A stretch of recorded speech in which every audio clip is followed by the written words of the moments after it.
You might make $1 billion and give $500 million away. The problem with that is eventually that money ends. Eventually that money gets all used up and it's gone. But if you be the person you want to be and impact the people around you, the ripple effect of that can continue on for God knows how long. Hey, Journeyers, welcome to the Journey to Launch podcast. This week we have Jordan Grumet. Jordan explores financial independence and wellness through his blog and the Earn and Invest podcast, which, by the way, won the Plutus Award for Best New Personal Finance Podcast in 2019 and has received numerous nominations. Taking Stock, a hospice doctor's advice on financial independence, building wealth, and living a regret-free life was published back in August of 2022. He came on the podcast back then, episode 281. So I'll link that in the show notes so you can check out that episode. And now his new book, The Purpose Code, is set for a release, and it should be out by the time you listen to this episode. It's all about purpose, as you could tell from the title.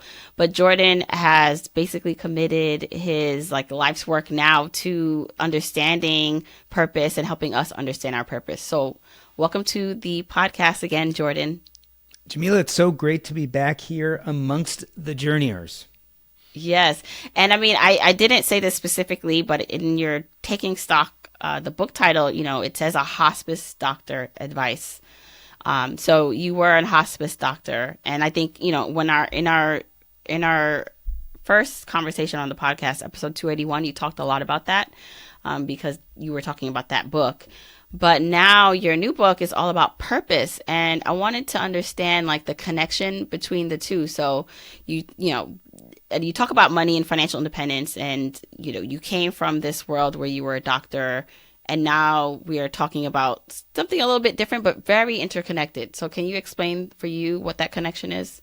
Certainly. Well, hospice actually shows some of my ideas about purpose in two different ways. One is when I found that I didn't enjoy being a doctor anymore and I started burning out, I started subtracting out everything I didn't like about being a doctor. And the one thing I was left with, the thing that I would do even if I wasn't being paid for it, was my hospice work. So hospice for me is a huge version of purpose. But the other side to that is that by dealing with hospice patients, with sitting with people at the end of life, as they were telling me about their lives, and we were doing something called the life review, where we ask them these structured questions about their life so they can come to terms with what's happening to them, I heard a lot about regrets. And here's the amazing thing. Regret in a person who's dying is very disappointing, right? Because you don't have agency to do much about it. You're tired, you're in bed, you don't have much time, you don't have the energy. So that's a very disappointing thing. But if we think about regret in a young, healthy person, it's really another name for purpose. So if you can imagine, what would I regret when I'm on my dying bed? And you can imagine that now. It's a great place to start with working on purpose today. And let's start from the basics. What is purpose? What does that mean? So purpose originally and generally is described as the why of what we do. Why do we do what we do? In my opinion, it's a key ingredient of happiness. So what I often say is that happiness is meaning plus purpose. Meaning is how we look at our past. It's how we cognitively think about the things that have already happened to us. It's the stories we tell ourselves about ourselves. Meaning is all about feeling a sense of enough, and it's about your past. Once you get to that sense of enough and you feel good about your past, then we move to present and future. And purpose is all about action and present and future. It's about those things you do that fill you up. Now, you'll notice it's not about the things you do that are going to give you impact and legacy, although I do believe that if you do purpose correctly, you'll have a lot of impact and legacy. But the point of purpose is not to prove that you are enough, not to prove that you can do anything or achieve anything. The idea behind purpose actually is that it helps you be intentional and do the things that are deeply important to you now. It's all about action. Can you give me some ideas? Let's talk through what are some examples of when a purpose that someone would have. So let me tell you about how I really came to writing this book. After writing my first book, Taking Stock, I basically wrote this book with one major premise, or at least one of three premises. And the premise was that we should put purpose, identity, and connections before we put our finances, and we should build a financial framework around purpose, identity, and connections. And as I was marketing this book and talking about it and going to meetups and discussing it with other people, I would have occasionally people come up to me and say, you know what, I loved your book, but you keep on telling me to find my purpose, and I don't know how to do that. Will you please stop telling me to find purpose? In fact, I don't think there even is such thing as purpose. I've been looking for it and I can't find it. And so this made me really do a bunch of research because I knew purpose was important, but I couldn't explain why. And I found two things that contradict each other. First, all the scientific studies seem to suggest that having a sense of purpose in life increases your health, your happiness, and your longevity. Okay, so this is really important, and there's great data for this. On the other hand, I found other data that showed 91% of people at some point in their life develop something called purpose anxiety. It means the idea of purpose is stressful for them and actually may cause depression. So to me, this was a paradox. Like, how can purpose be the most important thing and yet also cause us stress and anxiety? And what I realized through all this research, when I took the research and I added it to my experience of being a hospice doctor, and I added that to being a podcaster and a personal finance expert, what I really came up with is we get purpose wrong. We think of it as one thing, but probably purpose is two different things. And one of them is healthy and is probably associated with this health, longevity, and happiness. And one of them is probably unhealthy and is associated with this anxiety. And so what I call those in my book are little p purpose and big P purpose. And so little p purpose, I think, is what fills us up and what is good for us. And big P purpose is probably what stresses us out. And so I think it's the dichotomy. It's recognizing the difference between those two that makes all the difference. Okay, so what is an example of, for you, right? What's your little p and then big P purpose that you found? So let me explain what those are, and then I'm going to give you some examples from my life. So little p purpose is process-oriented, not goal-oriented. So it's not about making it to some goal, but it's about doing things you like to do. So it's very abundant, right? We can all think, hey, there's tons of things we could possibly like to do. There's really no way to fail. Really, all you got to do is show up and do that thing you like to do. And so it's this very comfortable, low-stakes version of purpose. On the other hand, big P purpose is what I call big, audacious purpose. It's all about goals. The problem with big P purpose is usually it is this kind of big, audacious idea. I have to become a billionaire, or I have to be president, or I have to, be a professional football player. All those things are great, but they're really, really hard to achieve. And a lot of times we don't even have agency to achieve them. So you have to be the right person at the right time doing the right things with a bunch of luck. So you might be a gifted politician and very smart, but you might have been born outside the United States and not be a U.S. citizen when you were born, and you became a U.S. citizen later. So no matter how talented you are, you're never going to be the president of the United States. It is out of your control. You have no agency over that. So the problem with big P purpose is it's scarcity mindset oriented. Often only a few people can win and everyone else loses. So it's pretty much win or lose, succeed or fail. And so I think it sets us up to be very unhappy because it's very goal-focused as opposed to process-focused. So let me talk about some things in my life that relate to that. Little P purpose in my life is everywhere. Podcasting is a perfect example. I love podcasting. You put me in front of a mic and I start talking and I light up, and no matter what happens, that hour I spend interviewing someone or podcasting is time well spent, regardless of what happens afterwards. That's little P purpose. Doesn't matter what happens to that episode. 100 people listen to it, 1,000 people listen to it. Doesn't matter because I enjoyed that hour. Now, when I first started podcasting, I got caught up just like everyone else does in big P purpose. I started having these big, audacious plans. I wanted 1 million downloads a month. I wanted to make all sorts of money doing it. I wanted to be famous. The problem was that was really, really hard. And I actually realized I didn't want to spend my time doing what it needed to be done to do that. Like, I didn't want to spend 6 figures getting people to promote my podcast. I didn't want to spend 60 hours a week doing it. I didn't feel comfortable in public in that way that you need to have a really successful podcast. So in a lot of ways, I didn't have agency doing that. And if I had really stuck with that as a goal, I would have to do things I didn't enjoy doing most of the time just to get to that goal. And guess what? If I got to that goal, I feel pretty certain that I would have been petrified that I would lose it, and I double down and want to have 2 million downloads a month. And so for me, podcasting can both show the joy of little p purpose as well as the problems with big P purpose. And so I've had to be really intentional about letting go of that big P purpose because it caused me anxiety and it sets me off in a direction in which I stop enjoying the daily process of what I'm doing. And I've had to really focus on the joy of creating. And here's what's really cool. Someone could say, you know what, Jordan? I hear you. But if you focus on big P purpose and you do get those 1 million downloads a month, you can make lots of money, you can affect a lot of lives, you can do all these amazing things. And I say, yeah, that's possible, but it's pretty unlikely I'm going to get there. On the other hand, if I focus on little p purpose, I can do something I enjoy, and you will see me most intentional and lit up by what I'm doing because I love this.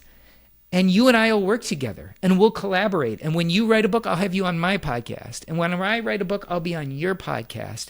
And when we happen to be at the same conference, we'll hang out and have lunch together. And all of a sudden, this little p purpose is turning into collaborations. It's turning into friendships. It's turning into connections. And ultimately, what I think eventually leads to happiness. So do you still have a big P purpose? Have you switched it? What does that look like for you? So I've actually let go of big P purpose. I don't feel it really fulfills any of my needs. However, what I do is I'm not afraid of goals. So remember I said big P purpose is goal-oriented. Little p purpose isn't. But that doesn't mean that you have to be goal-phobic. Little p purpose is goal-agnostic. So let me talk about my book, The Purpose Code. I would love 1 million people to buy it. I would love everyone to get this book. I would love it to be a smashing success. But the truth of the matter is, my happiness, my joy in writing the book, my joy in coming onto your show and talking about it will be the same regardless if I sell 1 million copies or if I sell 1,000. And so the idea is to be goal agnostic. I can have these big goals, but if my full joy and sense of purpose only occurs if I meet that goal, then I'm probably going in the wrong direction. So I don't think we really need to have big P purpose.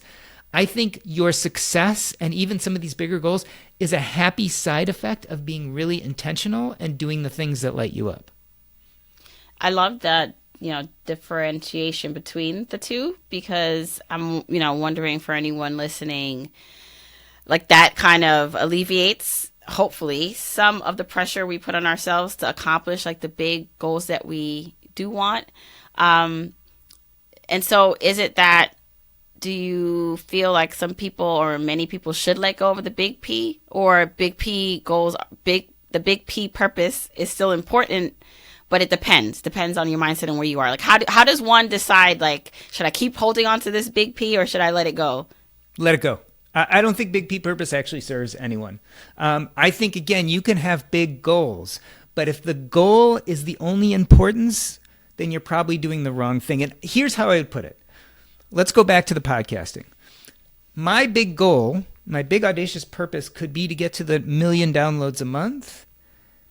But the problem is what I need to do to get there, I really wouldn't enjoy.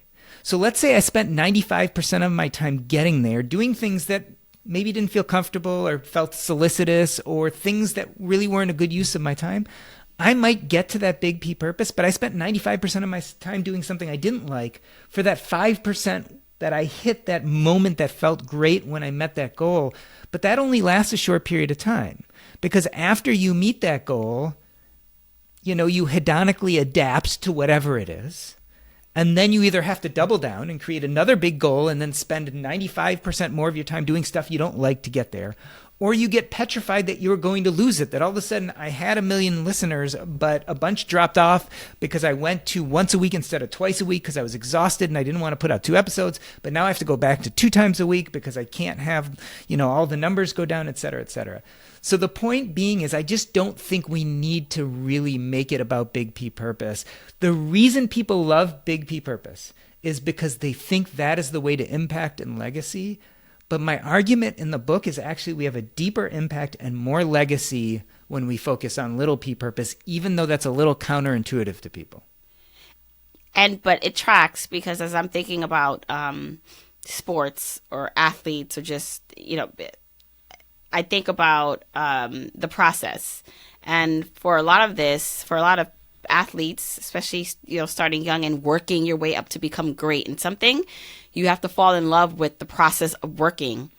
And in that, whether it's sports or something else, when you fall in love or at least accept like the process and like, it is what it is, and you find some joy or, you don't have to necessarily go to the NBA, but because you're doing so well and working and pushing yourself in your way to make a difference, whether it's on your youth league or as a coach or whatever that is, you are having an impact and you are making a difference in your own life because you're pushing yourself forward. And sometimes in that little P, you get to the big P. And it's when I hear about the stories of people who have made it further, it's almost just like even if they didn't make it in that thing, they would still be doing it because they enjoy it and love it.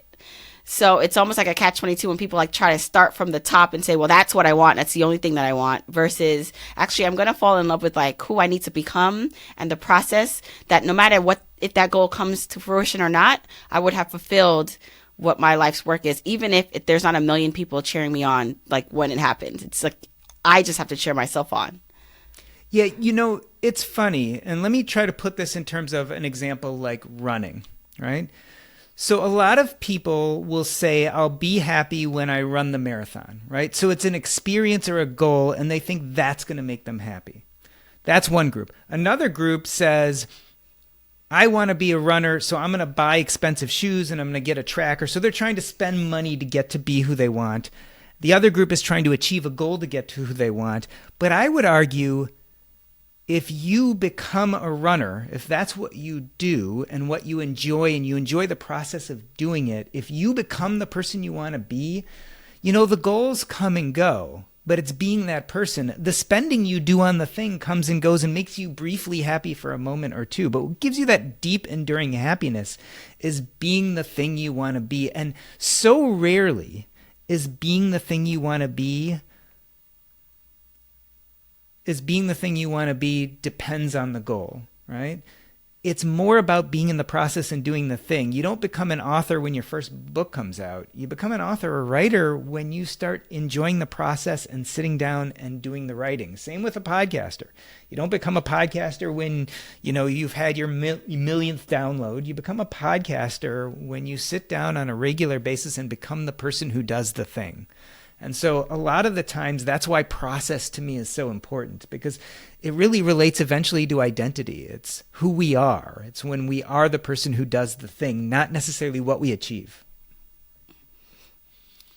So with purpose, right? Obviously, you wrote a whole book about it. And when you talked about the anxiety of it and what people like shy away from, which causes so much probably angst for them in their lives, or like, so then what should a person who's listening to this do if they find that, one, they don't even know how to identify their purpose? I mean, they know the things that kind of make them happy. Work is bogging them down, so they feel like there's not a lot of time to seek out or identify what that is. But then how does one find purpose? Is purpose meant to be found, or is it something like, is there another word for how you uncover it in your life? Yes. In fact, that's a great point and something I definitely want to talk about. First and foremost, though, I have to point something out. The Bureau of Labor Statistics does the U.S. time survey on a regular basis, and they find the average person has at least 5 hours of free time a day. And in fact, people in lower socioeconomic status have a little bit more than 5 hours a day. So this idea, I don't have enough time to deal with purpose, I just don't buy. I get it. A lot of people work in 8 to 6. They have families, et cetera, et cetera. But there is a lot of time in the day. So I'm just sorry. I just had to jump in because I just saw, again, this is one of the reasons why I say I don't have time, is I was scrolling on social media, and then there was like one of those funny, I guess, memes or the viral things going around where she looked like a mom, and she was like, talking about all the things I can't do in the day and how I'm so overwhelmed. And then she was doing something, and then she was on the bed scrolling and laughing, and then like the real reality. And I'm like, that's what I do too. But anyway, I'm just like, yes, that's a reality for a lot of us.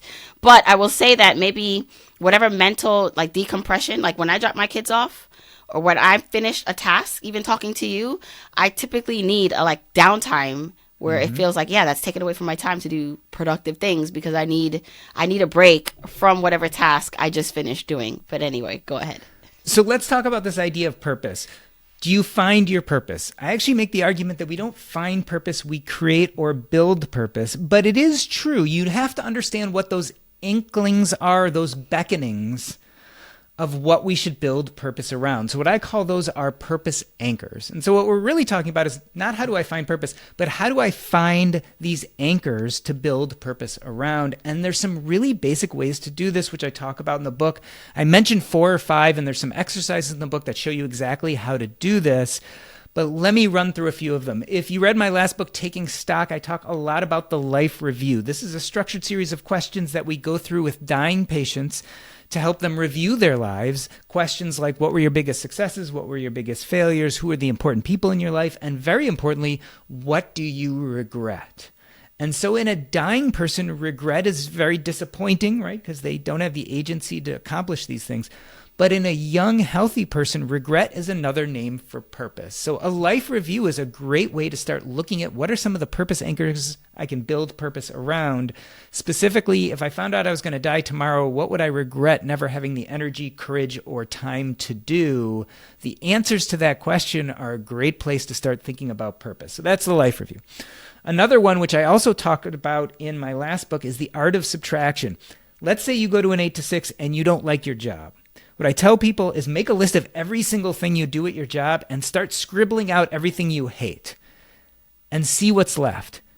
Is there a day of the week that you actually like going to work because you do that one task that lights you up and you do it for a half an hour or an hour, but then you're done and you have to go back to the boring drudge work? That could also be a purpose anchor. So what do you like at work, even if you hate your job? What tasks, what people do you like working with? What do you have an ability to do that other people don't have? So the art of subtraction is also a great way to start looking at purpose anchors. A third way is to look at the joys of childhood.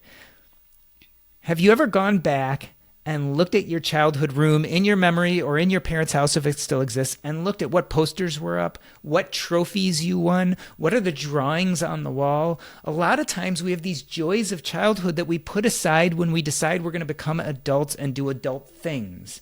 But those childhood joys often mean a lot to us. I often talk about me. When I was a kid, I loved collecting things. I loved collecting baseball cards, stamps, coins. I don't have enough time in my life right now, but if I was really looking for what purpose could be in my life, I used to love collecting. Every time I'm on Facebook and I see something about coins or baseball cards, my eyes light up. So what did you enjoy during childhood? That's another great way to find some of those purpose anchors. And last but not least, I talk to people a lot about the spaghetti method. If you have no idea what purpose looks like in your life, throw a bunch of things against the wall and see what sticks. I mean, say yes to things you normally don't say yes to. Hang out with people you don't normally hang out with. Do things that cause you a little anxiety because you'd usually stay away from them.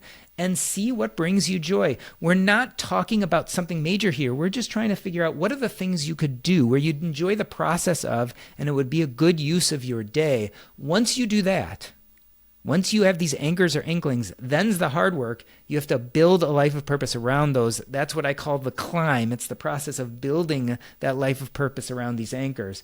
But those are the first steps. And can your purpose change? So, you can have cared about or felt strong about and passionate about something, in your 20s and 30s. And you could even, using these anchors, the purpose anchors, find something and then do it. And find out, okay, that's not it. Or do it for a while and love it and feel really attached to it. But then also wane from that and not like it anymore. Does that mean that it was never your purpose to begin with, or that you can change your mind and find something else? You could totally change your mind. You can have one purpose or many. Your purpose can last a week, a month, a year, or your whole lifetime. Your purpose can change the world, but it doesn't necessarily have to. It can just change you. That's the beauty and abundance of little p purpose. The only definitions are that you have to enjoy the process of doing it while you're doing it. And there is nothing wrong with doing things that you really love for 3 weeks or 6 weeks or a year or two, and then deciding that that isn't enduring to you anymore, and you're feeling more discomfort or unhappiness while doing it as opposed to joy. And then you move on. And you'll probably find most healthy people have many versions of little p purpose, and some of them are more enduring that they do for their whole life. For me, communicating, writing, podcasting, public speaking, very enduring. Those are sense of purpose I'm going to probably have for the rest of my life. Collecting baseball cards, something I did with a kid, was very purposeful for me for a few years and then stopped. I enjoy books. I go through periods of reading books every day or reading for a few hours a day, and then I go through periods where I don't do that at all. That might not be as enduring. Certain friendships, certain activities, certain joys may not last as long, and that's completely fine. What about the difference between like responsibility because like you need to and have to do something, and confusing that with purpose? So as a parent, as a mom, I do feel like part of my purpose is to raise like my kids and like, get them into the world as, happy, just happy adults, right? But I have a bit of time with them to do that. But it's also just my responsibility to do that for them. And, I brought them into this world. We brought them into this world. And so the responsibility part, sometimes, I don't enjoy every aspect of parenting. Just like I'm a runner now. I'm actually training for, by the time this comes out, that I would hopefully have completed my first half marathon, but I'm training for it. And I don't enjoy every aspect of it. While I'm running, I'm like, why am I doing this? But obviously there's a payoff. I do feel good after I do a run. So just with parenting, like there are hard times and then I'm like, wow, there are those moments where I'm just like, oh, that was whatever.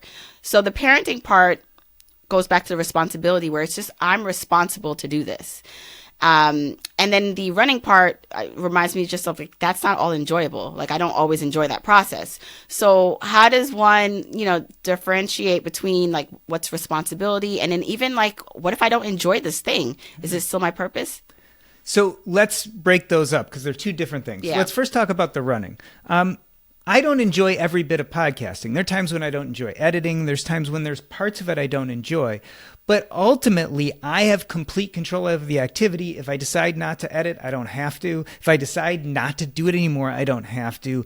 Ultimately, at some point, I make a decision that the joy I feel from putting out this podcast overtakes the momentary dislike I have for certain parts of it. And I would say exercise is very similar. There are points of exercise none of us like, but the general joy you get from the process of doing it and then feeling good after is enough that you're not going to get rid of this activity. If the pain ever got so bad that it wasn't better than the joy, you'd stop doing it and it wouldn't be purposeful for you anymore. So I think that's a way to look at responsibility. And don't get me wrong, I'm not Pollyanna. We all have life responsibility. So it doesn't mean we're going to enjoy everything we do, and not everything we're going to do is purposeful. But if you think about it, our goal in life, winning the game, should be filling as much of our time as possible with joyful, purposeful activities, right? So time passes no matter what we do. We have no control over it. You can't buy it. You can't sell it. You can't trade it. Time passes. So all you have is control over what activities you fill that time with. Our goal should be to fill that time with as much purposeful, joyful activity as possible. Does that mean we'll fill it all? No. We're all going to be going to the doctor and doing things we don't want to do at times. But we should be trying to maximize that time. That is the calculus of, I think, happiness. Now let's go to parenting. And I really do talk about this a lot in the book. I believe truly that other people can't be your purpose. Now that doesn't mean that we shouldn't love our children or spend lots of time with our children or give to our children. But there are two reasons why I think it doesn't work. One is your children grow up and move away. And if your children are your purpose, they need to pursue their own lives. And it's going to leave you feeling lost and barren. So if your children or your parents or your dog is your only sense of purpose, unfortunately, other people are somewhat ephemeral and you don't have a lot of control over them. So once they leave, you find yourself lacking. That's part of it. The other thing, and let's specifically talk about children. What do you want for your children? What I want for my children is not that they live for their kids, or if they decide not to have kids, to feel like they have no sense of purpose. I want them to go out into the world, find things they enjoy that fill them and light them up, and do those things. Well, if I want my children to do that, what's the best way to teach them? Well, the best way is not to tell them that, and the best way is not to spend all my time paying attention to them. The best way to teach my children that is to do it myself, is to build a life full of little p purpose where I am intentional and lit up and have them see me doing those things. And that's what I call generational growth. It's the exact opposite of generational trauma. Generational trauma is we hand down behaviors that don't help our kids. I want generational growth. I want my kids to see me doing things that light me up. And they will try on that identity that of being like me and start doing things that light them up. Because ultimately, when they're adults, I want them to have a life of little p purpose. And the only way to do that is if I do it myself. I totally agree with that, which is why I, share with my kids, like the process of me training for this goal I have of completing the marathon, and like letting them see, like, I am a full person too outside of being your mom. Like, there's a lot of things I want to do and that I do. Yes, I'm going to meet my friend. Like, you can't come. Mommy's gonna hang out, like things like that, which, at the time you're like, that's not fair. I'm like, it's totally fair. Like, you guys have your time, right? You like it, this is my time. So yeah. And let me explain why this matters. Why actually doing that leads to bigger impact and legacy. Because a lot of people say, well, that sounds selfish. So let me tell you the story about my maternal grandfather, a man I never met. He died before I was born. My maternal grandfather loved math. Not because it helped society, not because it was good for his kids. He loved math because he loved math. That was his little p purpose. So he became a CPA. And when my mom was little, she would sit on his lap, and this is back in the 1950s, so he'd have his big spreadsheet, and he would show her what numbers he was putting into each box in the spreadsheet and why. He was modeling for her his little p purpose. And she tried on that identity and said, you know what? I kind of love math also. And she went out, and as an adult, she became a CPA. My mom loved math, and I saw her being a CPA, owning her own company, and loving what she did. She loved it. And so I tried on that identity, and I loved math too. And you know what happened when I was little? I had a learning disability, and I couldn't read. Everyone else was on their basic readers, and I was coloring in coloring books because I just couldn't do it. In fact, I should have felt really stupid.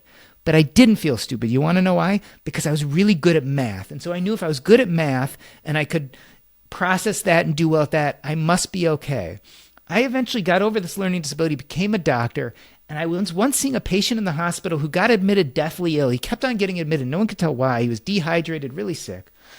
And I saw two of the numbers in his lab results, and I noticed a mathematical connection because I loved math that no one had ever noticed before. And we actually diagnosed him with a rare disease, and one of those rare diseases that actually had an easy treatment. We put him on the right medicines. He stopped being dehydrated. He didn't almost die.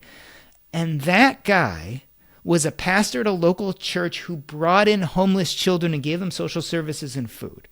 So let's think about this.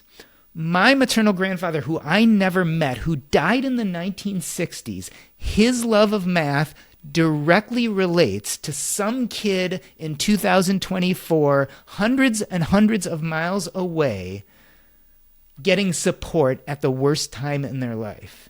And that's impact, that's legacy. And that's why when your kids look at you or someone looks at you and says, why are you being so selfish? Why aren't you spending time on your kids? And you're saying, no, I'm doing the thing that lights me up. I'm doing this podcast, or I'm going to this conference, or I'm meeting up with these friends.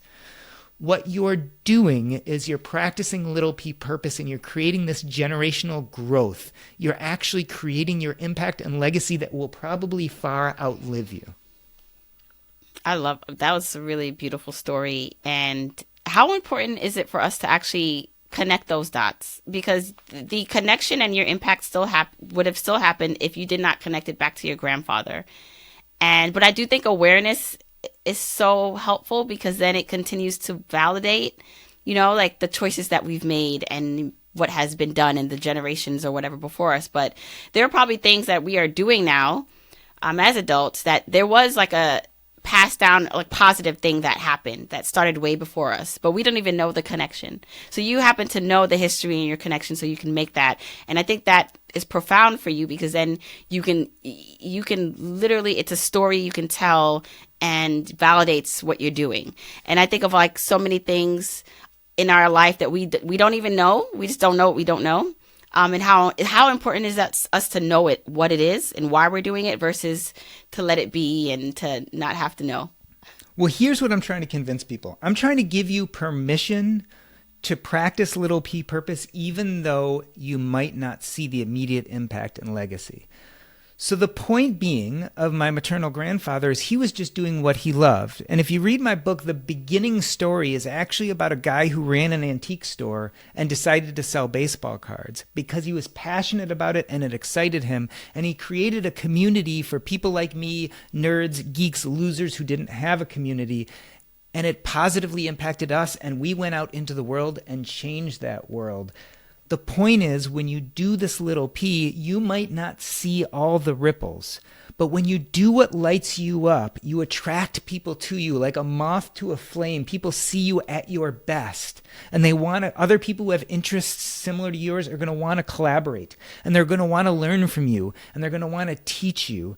And these are those deeper, more important connections that cause that generational growth, that cause that displacement of water, right? When a stone is dropped in the water, it causes a displacement, and that displacement continues. Sometimes it adds on to other waves and gets huge. Sometimes it dissipates, and what happens is those waves, that displacement of water, eventually ends up on a sandy beach hundreds and hundreds of miles away.